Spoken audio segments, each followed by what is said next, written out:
Have you ever wondered what is New York style dough and if you can use Neapolitan dough to make it? Will it be authentic? Let's check it out. I gathered my ingredients. I have a low moisture whole milk mozzarella. Grande is the brand to go to. If not, checking your grocery store, but shred it by hand, it's way better. And then I'm using a San Marzano style tomato, and all I do is add in some tomato paste, a little bit of salt, it's ready to go.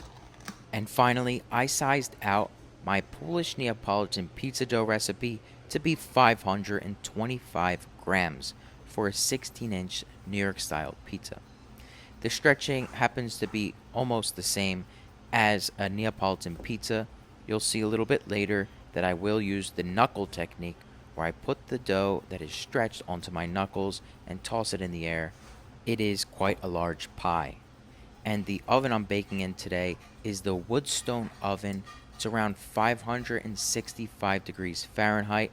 I'm going for an 8-minute long bake with low flame.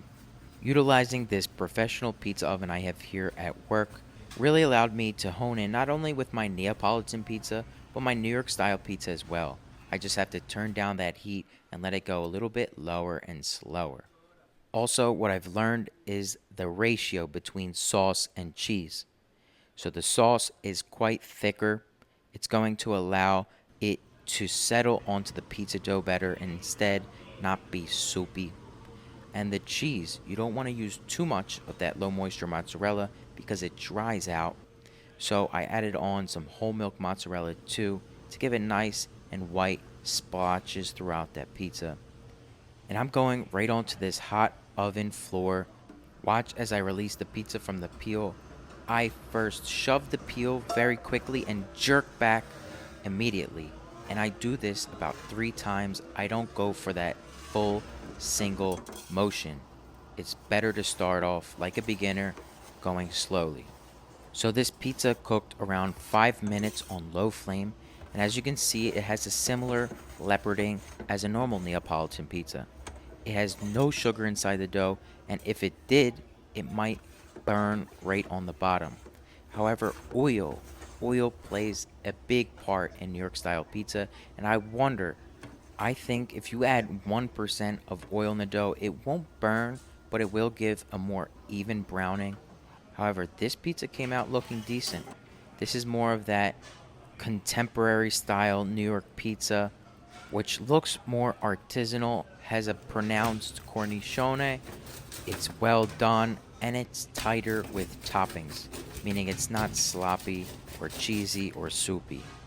Let me know in the comments down below if this is your style of pizza, or if you're a pretty basic New York person, or if you just like Neapolitan pizza only.